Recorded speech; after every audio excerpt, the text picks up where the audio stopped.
42 Mattot 43 Massei Tribes Journeys. Massei Tribes Journeys. Parashah 42 Mattot Tribes. Torah B'midbar. Numbers 32, 1-30 to 42. Haftarah Yirmeyahu. Jeremiah 1-1-2-3. Hadashah Mattityahu. Matthew 5:33-37. In regular years read with Parashah 43, in leap years read separately. Parashah 43 Massei, stages, 33 1:36 13. Torah B'midbar, Numbers, 33 1:36 42. Haftarah Massei Yirmeyahu, Jeremiah, 2:4-28, 3:4a, 2:4-28, 4:1-2, s. Hadashah Mattityahu, James, 4:1-12, combo. Torah B'midbar, Numbers, 32, 1-36 13. Haftarah Yirmeyahu, Jeremiah, 2:4-28, 3:4. Hadashah Luke 13:1-9, Mark 11:12-23, Hazak, Vinatrasek.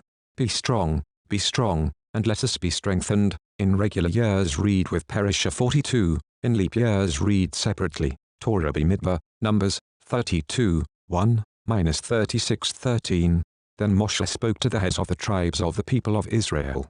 He said, Here is what Adonai has ordered: when a man makes a vow to Adonai or formally obligates himself by swearing an oath, he is not to break his word but is to do everything he said he would do. When a woman makes a vow to Adonai, formally obligating herself, while she is a minor living in her father's house, then, if her father has heard what she vowed or obligated herself to do and holds his peace, then all her vows remain binding. Every obligation she has bound herself to will stand. But if on the day her father hears it, he expresses his disapproval, then none of the vows or obligations she has bound herself to will stand. And Adonai will forgive her, because her father expressed his disapproval. If, having made vows or rashly committed herself to an obligation, she gets married, and her husband hears but holds his peace with her on the day he learns of it, then her vows and obligations she has bound herself to will stand. But if her husband expresses his disapproval on the day he hears it, he will void the vow which is on her and the obligation to which she has bound herself, and Adonai will forgive her. The vow of a widow, however, or of a divorcee, including everything to which she has obligated herself, will stand against her. If a woman vowed in her husband's house or obligated herself with an oath, and her husband heard it but held his peace with her and did not express disapproval, then all her vows and obligations will stand. But if her husband makes them null and void on the day he hears them, then whatever she said, vows or binding obligation, will not stand. Her husband has voided them, and Adonai will forgive her. Her husband may let every vow and every binding obligation stand, or he may void it. But if her husband entirely holds his peace with her day after day, then he confirms all her vows and obligations. He must let them stand, because he held his peace with her on the day he heard them. If he makes them null and void after he has heard them, then he will bear the consequent guilt. These are the laws which Adonai ordered Moshe between a man and his wife, and between a father and his daughter, if she is a minor living in her father's house. 31:1 Adonai said to Moshe, on behalf of the people of Israel, take vengeance on the Midianim. After that, you will be gathered to your people. Moshe said to the people, equip men from among yourselves for war. They are to go and fight Midian, in order to carry out Adonai's vengeance on Midian. You are to send to the war 1,000 men from every one of Israel's tribes. So out of the thousands of people in Israel, 1,000 armed men from each tribe, 12,000 altogether, were mustered for war. Moshe sent them, 1,000 from each tribe, to the war. He sent them and Pinchas the son of Eleazar the Cohen to the war, with the holy utensils and the trumpets for sounding the alarm in his care. They fought against Midian, as Adonai had ordered Moshe, and killed every male. They killed the kings of Midian along with the others who were slain: Evi, Rechem, Tsur, Hur and Reva, the 5 kings of Midian. They also killed Bilam the son of Beor with the sword. The people of Israel took captive the women of Midian and their little ones, and they took as booty all their cattle, flocks and other goods. They set fire to all their cities in the areas where they lived and all their camps.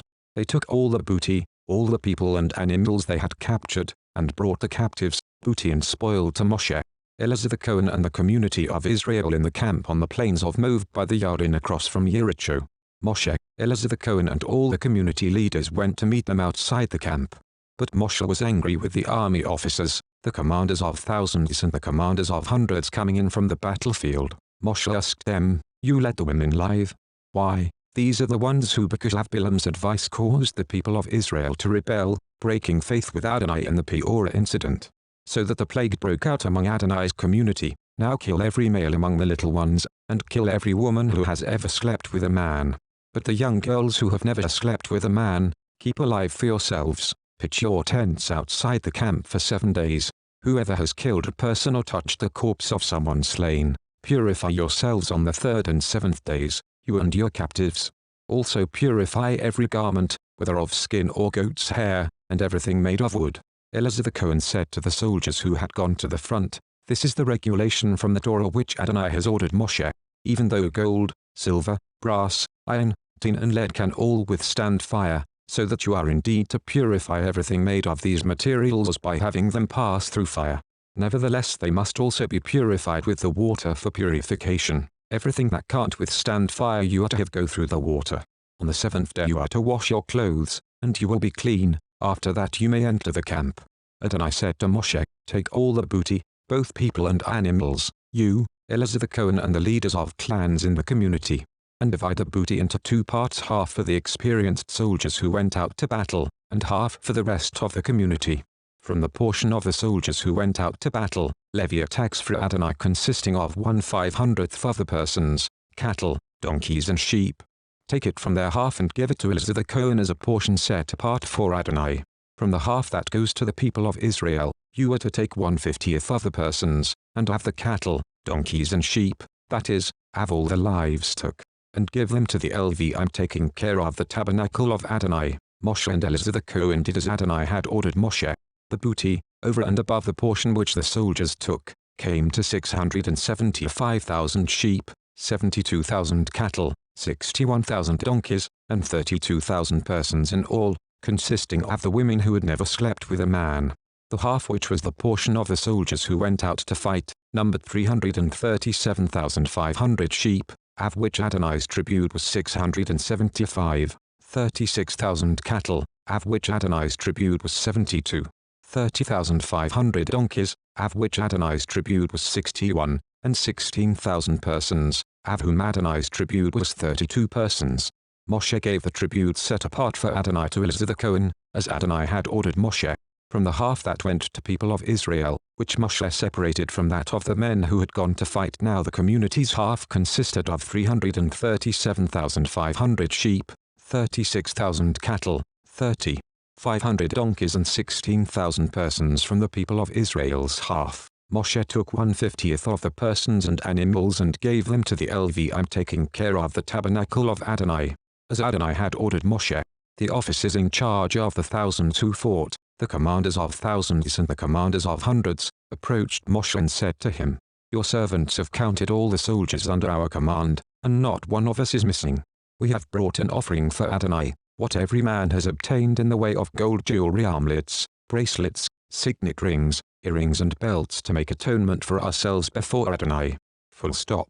Moshe and Eleazar the Cohen accepted their gold, all the jewelry, all the gold in this gift which the commanders of thousands and the commanders of hundreds set apart for Adonai weighed for 120 pounds. For the soldiers had taken booty, every man for himself. Moshe and Eleazar the Cohen took the gold from the commanders of thousands and of hundreds and brought it into the tent of meeting as a reminder for the people of Israel before Adonai. 32:1 The descendants of Reuben and the descendants of Gad had vast quantities of livestock. When they saw that the land of Yezer and the land of Gilead were good for livestock, the descendants of Gad and of Reuben came and spoke to Moshe, Eleazar the Cohen and the community leaders. They said, Taro, Divon, Yezer, Nimrah, Heshbon, Elilah, Esfarm, and Vu and Bin, the country that Adonai conquered before the community of Israel, is livestock country, and your servants have livestock. If you regard us favorably, they went on, let this land be given to your servants as their possession, and don't have us cross the Jordan. Moshe answered, the descendants of Gad and of Reuben are your brothers to go to war while you stay here. Besides, why are you trying to discourage the people of Israel from crossing into the land Adonai gave them? This is what your fathers did when I sent them from Kadesh Barnea to see the land. For when they went up to the Eshcol valley and saw the land, they disheartened the people of Israel, so that they wouldn't enter the land Adonai had given them. Adonai's anger blazed up on that day, and he swore, none of the people aged 20 or more who came out of Egypt will see the land I swore to Abraham, Yitzchak and Yaakov. because they haven't followed me unreservedly except Caleb the son of Yefune the Kenizi and Yahashua the son of Nun, because they have followed Adonai unreservedly. Thus Adonai's anger blazed against Israel, so that he made them wander here and there in the desert 40 years, until all the generation that had done evil in the sight of Adonai had died out. Now you, another brood of sinners, have arisen in your father's place to increase still more the fierce anger of Adonai toward Israel. For if you turn away from him, he will leave them in the desert again, and thus you will cause the destruction of all these people. But they came up to him and said, Here we will build enclosures for our livestock and cities for our little ones. But we ourselves will be armed and ready for action to march at the head of the people of Israel, until we have brought them to their place. Our little ones will stay in the fortified cities here because of the people now living in the land. However, we will not return to our own homes until every man in Israel has taken possession of his land for inheritance. We will not have an inheritance with them on the other side of the Jordan, westward, because our inheritance has fallen to us on this side of the Jordan, eastward. Moshe said to them, If you will do this, if you will arm yourselves to go before Adonai to the war, and if every one of your soldiers will cross the Jordan before Adonai, until he has driven out his enemies ahead of him, and if the land has been conquered before Adonai, and only after that do you return, then you will be clear before Adonai and before Israel. And this land here will be yours to possess before Adonai. But if you will not do this, then you have sinned against Adonai, and you must understand that your sin will find you out. Build cities for your little ones and enclosures for your sheep, then do what you said you would do. The descendants of Gad and the descendants of Reuben said to Moshe, Your servants will do as my Lord orders. Our little ones, wives, flocks and all our livestock will be there in the cities of Gilead, but your servants will cross over, every man armed for war, before Adonai to do battle, as my Lord says. So Moshe gave orders concerning them to Eleazar the Cohen, Yahashua the son of Nun and the clan leaders of the tribes of the people of Israel. Moshe said to them, If the descendants of Gad and of Reuben cross over the Jordan with you, every man armed for battle, before Adonai, and if the land is conquered before you, then you are to give them the land of Gilead as theirs to possess. But if they do not cross with you armed, they are to possess land along with you in Canaan. The descendants of Gad and of Reuben answered, We will do as Adonai has said to your servants. We will cross over into the land of Canaan armed before Adonai, and the land we will possess for inheritance will be on this side of the Jordan. So Moshe gave the descendants of Gad and of Reuben, and also to the half-tribe of Manasseh the son of Joseph, the kingdom of Sihon king of the Amori and the kingdom of Og king of Bashan the country and its cities within its borders, along with their surrounding towns. The descendants of Gad built Divon, Taro, Eroah, Atrat Shophan, Yazer, Yogbeher, Beit Nimrah and Beit Haram fortified cities, and also enclosures for sheep. The descendants of Reuben built Heshbon, Elilah, Kiriatem, Anvor, Baalimon. These names have been changed, and Sivma, they renamed the cities they built. The descendants of Machir the son of Manasseh went to Gilead and conquered it, dispossessing the Amori who were there. Moshe gave Gilead to Machir the son of Manasseh, and he lived in it.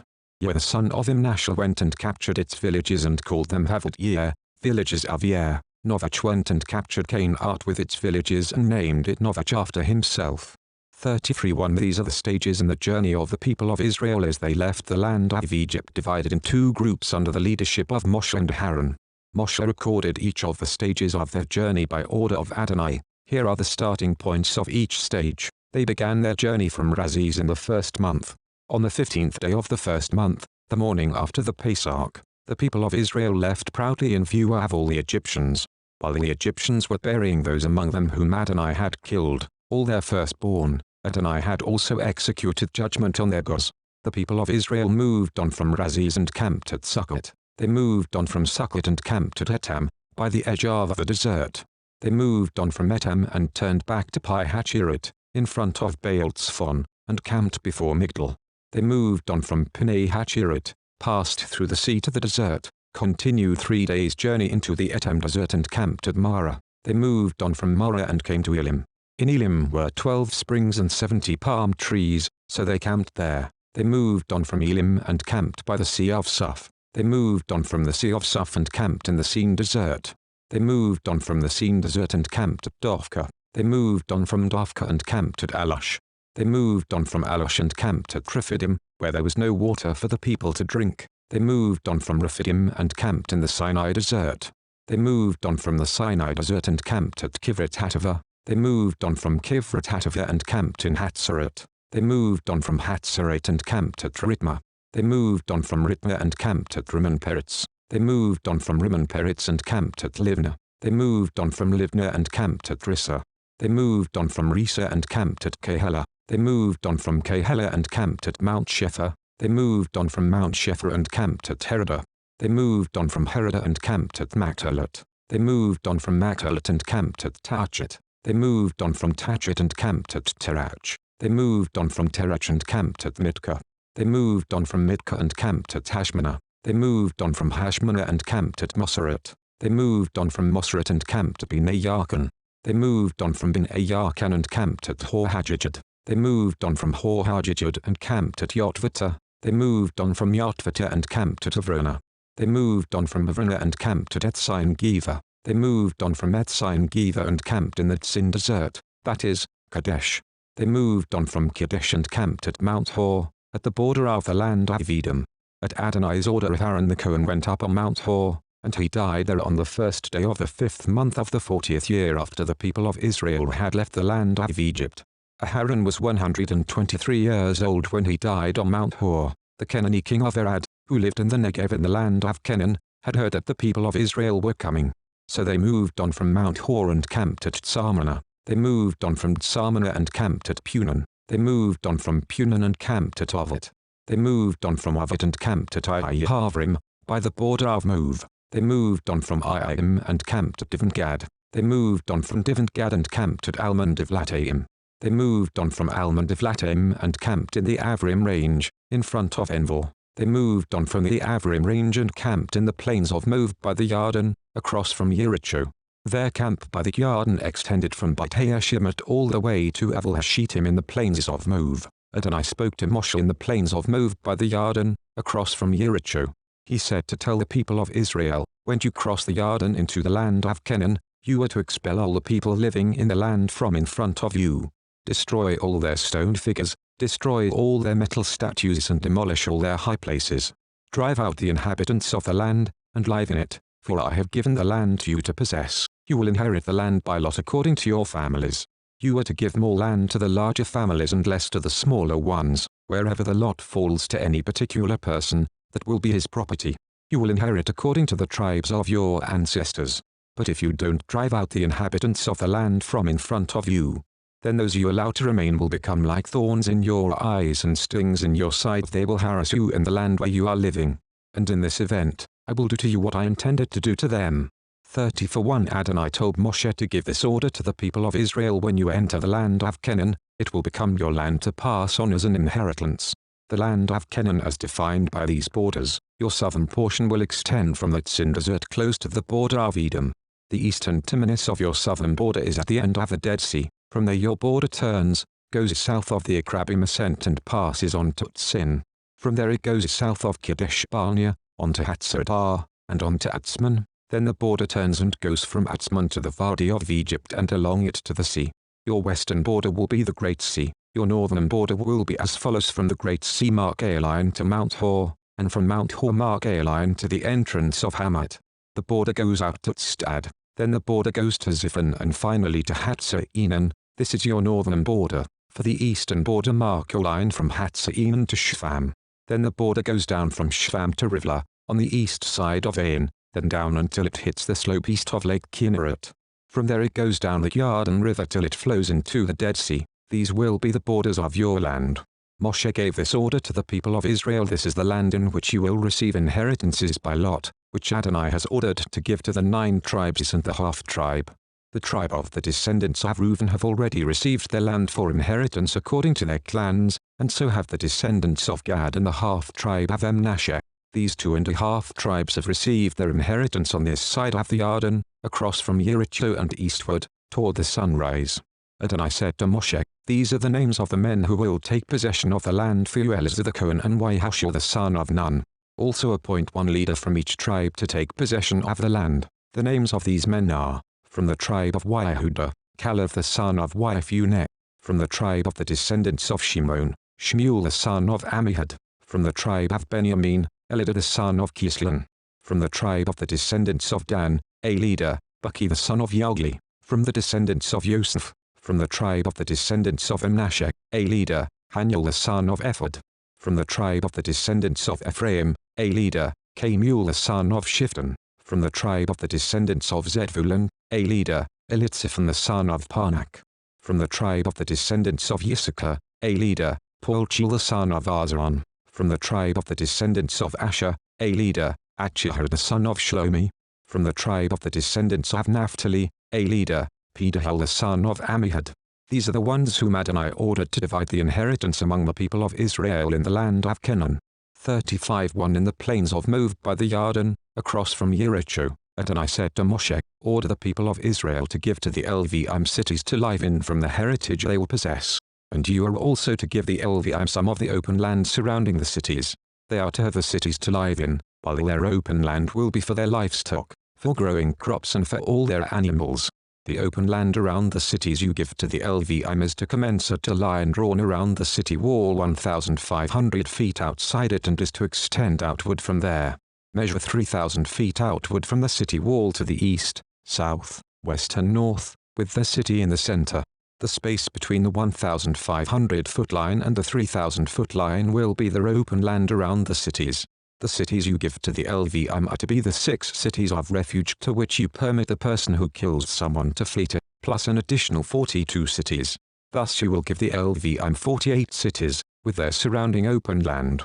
As to the cities you will give from those the people of Israel possess, from the many you will take many, and from the few you will take few. Each tribe will contribute from its cities to the Levim in accordance with the size of its inheritance. Adonai said to Moshe, tell the people of Israel, when you cross the Yarden into the land of Canaan, you are to designate for yourselves cities that will be cities of refuge for you, to which anyone who kills someone by mistake can flee. These cities are to be a refuge for you from the dead person's next of kin, who might otherwise avenge his kinsman's death by slaying the killer prior to his standing trial before the community. In regard to the cities you are to give, there are to be 6 cities of refuge for you. You are to give 3 cities east of the Yarden and 3 cities in the land of Canaan. They will be cities of refuge. These 6 cities will serve as refuge for the people of Israel, as well as for the foreigner and resident alien with them, so that anyone who kills someone by mistake may flee there. However, if he hits him with an iron implement and thus causes his death, he is a murderer, the murderer must be put to death. Or if he hits him with a stone in his hand big enough to kill someone, and he dies, he is a murderer, the murderer must be put to death. Or if he hits him with a wood utensil in his hand capable of killing someone, and he dies, he is a murderer, the murderer must be put to death. The next of kin avenger is to put the murderer to death himself upon meeting him, he is to put him to death. Likewise, if he shoves him out of hatred, or intentionally throws something at him, causing his death, or out of hostility strikes him with his hand, so that he dies, then the one who struck him must be put to death, he is a murderer.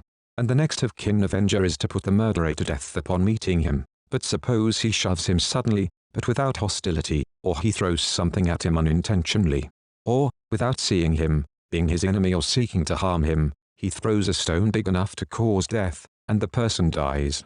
Then the community is to judge between the one who struck him and the next of kin avenger in accordance with these rules, and the community is to save the killer from the next of kin avenger. The community is to return him to the city of refuge to which he fled, and he is to lie there until the Kohen Hagadol, who was anointed with the holy oil, dies. But if the killer ever goes beyond the limits of the city of refuge he fled to, and the next of kin avenger finds him outside the limits of his city of refuge, and the avenger kills the killer, he will not be guilty of the man's blood, because he must stay in his city of refuge until the death of the Kohen Hagadol. But after the death of the Kohen Hagadol the killer may return to the land he owns. These things shall constitute your standard for judgment through all your generations, wherever you live. If anyone kills someone, the murderer is to be put to death upon the testimony of witnesses, but the testimony of only one witness will not suffice to cause a person to be put to death. Also, you are not to accept a ransom in lieu of the life of a murderer condemned to death, rather, he must be put to death. Likewise, you are not to accept for someone who has fled to his city of refuge a ransom that would allow him to return to his land before the death of the Kohen. In this way you will not defile the land in which you are living, for blood defiles the land, and in this land no atonement can be made for the blood shed in it except the blood of him who shed it. No, you are not to defile the land in which you live and in which I live, for I, Adonai, live among the people of Israel. 36:1 The leaders of the clans of the family of the descendants of Gilad, the son of Machir, the son of Imnasheh, of the families of the descendants of Yosef, approached and addressed Moshe and the leaders, the heads of the clans of the people of Israel. They said, Adonai ordered my Lord to give by lot the land to be inherited by the people of Israel. And my Lord was ordered by Adonai to give the inheritance of our kinsman Shloshad to his daughters. But if they get married to anyone belonging to another of the tribes of the people of Israel, then their inheritance will be taken away from the inheritance of our ancestors and be added to the inheritance of the tribe they will then belong to. Thus it will be taken away from the sum total of our inheritance. And when the Yovel of the people of Israel comes, their inheritance will be added to the land possessed by the tribe they will then belong to and be subtracted from the inheritance belonging to the tribe of our ancestors. Moshe gave this order to the people of Israel, in keeping with the word of Adonai. The tribe of the descendants of Yosef is right in what it says. Here is what Adonai has ordered concerning the daughters of Shloshad. Let them be married to whomever they think best, but they must marry only into a family from their father's tribe. In this way no inheritance of the people of Israel will move from one tribe to another, for each of the people of Israel is to hold on to the land for inheritance belonging to his father's tribe. Every daughter who possesses an inheritance in any tribe of the people of Israel is to become the wife of someone from the family of her father's tribe, so that every one of the people of Israel will stay in possession of his ancestors' inheritance. Thus no inheritance will move from one tribe to another, for each of the tribes of the people of Israel will hold on to its own inheritance. Mafti, then the daughters of Shloshad did as Adonai had ordered Moshe. Machlah, Tirzah, Hoglah, Milcah and Noah all got married to sons of their father's brothers. They were married into the families of the descendants of Imnasheh the son of Yosef, and their inheritance remained in the tribe of their father's family. These are the mitzvot and rulings which Adonai gave through Moshe to the people of Israel in the plains of Moab by the Yarden, across from Yericho. Haftarah Yirmeyahu, Jeremiah 2:4-28, 3:4, 2:4 Hear the word of Adonai, house of the akov, and all families in the house of Israel. Here is what Adonai says, what did your ancestors find wrong with me, to make them go so far away from me, to make them go after nothings, and become themselves nothings? They did it. Ask, where is Adonai, who brought us out of the land of Egypt, who led us through the desert, through a land of wastes and ravines, through a land of drought and death dark shadows, through a land where no one travels, and where no one ever lived. I brought you into a fertile land, to enjoy its fruit and all its good things. But when you entered, you defiled my land, and made my heritage loathsome. The Kohanim didn't ask, where is Adonai? Those who deal with the Torah did not know me. The people's shepherds rebelled against me. The prophets prophesied by Baal, and went after things of no value. So again I state my case against you, says Adonai, and state it against your grandchildren too. Cross to the coasts of the Kittim and look. Send to Kedar and observe closely. See if anything like this has happened before. Has a nation ever exchanged its gods, and theirs are not gods at all? Yet my people have exchanged their glory for something without value.